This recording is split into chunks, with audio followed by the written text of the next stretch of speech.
You are just getting into photography and photo editing, or you're doing it for a while already, but you're not really getting the results you want, then this might be because you're doing some very common editing mistakes that result in average or below average images. In this video, we will go over 6 common photo editing beginner mistakes that I still sometimes do, so that you don't have to make them and you can create awesome images in any software. Talking about awesome, you are awesome if you hit that thumbs up button as well as that subscribe button, simply because you can support the channel if that's what you want to do, but also to never miss out on new videos related to photography.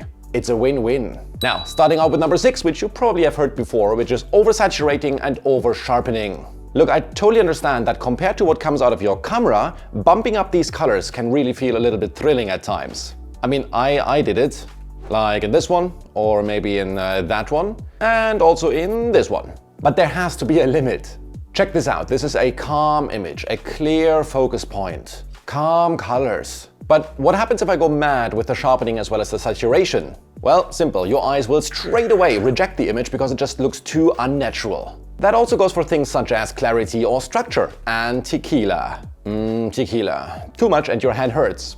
A lot. Moving on to number 5, and the effect of this is usually quite underestimated, and it is not to remove distractions. Now, I know this is a more complicated editing step depending on what editing software you use, but you need to clean up your images. Check this out. I know this is a very dark image, right? But on the right-hand side that I don't want the viewer to pay any attention to are some relatively bright small stones. They are distracting. Remove. Or in this old image of mine. Here I don't just have 1, but 2 rock formations poking into my image from the sides. Especially on the edges, the viewer might look at them and then abandon my image, which is not good. Also things like power lines or other random things that break the story that you're trying to tell. Cigarette butts on the ground, trash, anything. So remove those. It's worth it. Trust me. Now, number 4 is simply a mad focus point. And I don't mean what you focus on with your camera, but what you want your viewer to focus on in your image. This is a big problem when editing people photos. As you can see here, the idea is to let the viewer focus on the eyes. But the way it's done, it looks super unnatural. Instead, keep the colors and brightness a little more natural, with a touch of highlights in the eyes. Otherwise, it may look like you're charging up a laser through your eyes or something like that. It's not great. Number 3, and this one is really annoying, is having halos. In areas of high contrast, you can get halos. Check it out. If I take this image and go crazy, you can see a fine white line just at the transition between the sky and the mountain. This is a halo, and it's rather tricky to remove. So I suggest to go a little bit easier on the editing so this won't become an issue in the first place. And if you might think, well, but it's so small, maybe nobody can see it. Go ahead and zoom in somewhere between 100 and 200%. Can you see it? If you can see it, so can the viewer. Number 2, and I cannot stress enough how important that is. Take a break.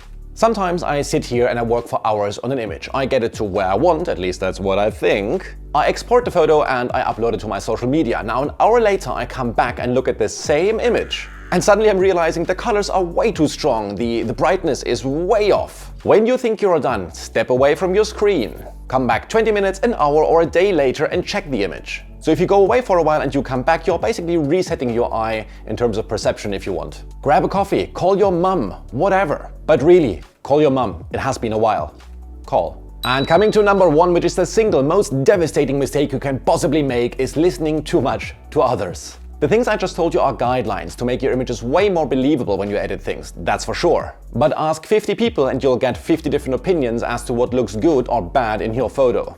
I usually create quite colorful images because one of my biggest influences is a photographer called Trey Radcliffe, and I love it like that. I'm okay with that. So make sure to avoid the editing mistakes that I mentioned, but also make sure that you create your own style without taking every single negative comment that you might come across too close to heart. Now get out there and become the awesome photo editors that you can be. I hope you enjoyed this video and I shall see you next time. Have a good one and stay safe. Bye!